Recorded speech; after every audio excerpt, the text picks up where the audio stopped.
as a metaphor for something that has to go through a great period of struggle.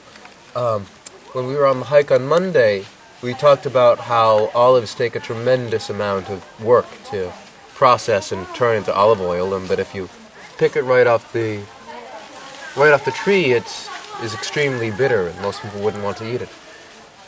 And so we can look at the experience of an olive oil as a metaphor for how valuable it can be to suffer in life, to go through long periods of suffering and come out sweeter and stronger.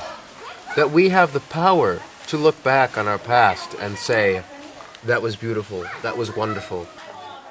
Baruch atah Adonai, Eloheinu melech haolam, borei pri ha'etz. Amen. Ready? 1, 2, 3. Just roast it. This bitter almond, and that he asked, why, and I want to eat this. Like, I'd rather have it sweet or to roast it rather. We were talking about choices, to have the choice to make things better for yourself. There's the sweet, fresh almond and then the bitter almond.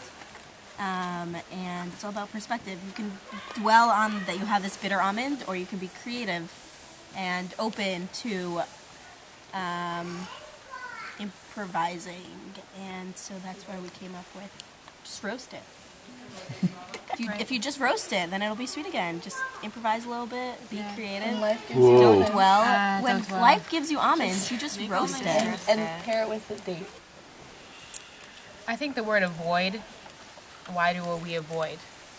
Why should we avoid? If it's happening to us, then we should be trying to be accepting of everything. The source of the bitterness, I guess, is in frustrated love. I think that all is love, and I think it's frustrated love is a big, what makes it bitter, I think. Because we already are amazed by fruits of the tree, we already did the blessing on all the fruits, so all the fruits have got this thing. Sarah has an apple tree in her backyard. And Andrew's name starts with the same letter. Is for apple.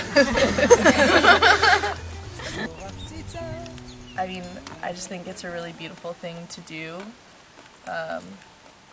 without knowing what you will, without even caring what you will get in return.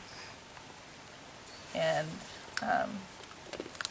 to be able to do that is like a very high form of caring for someone.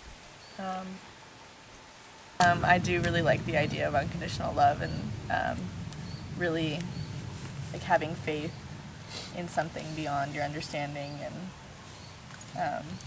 just allowing yourself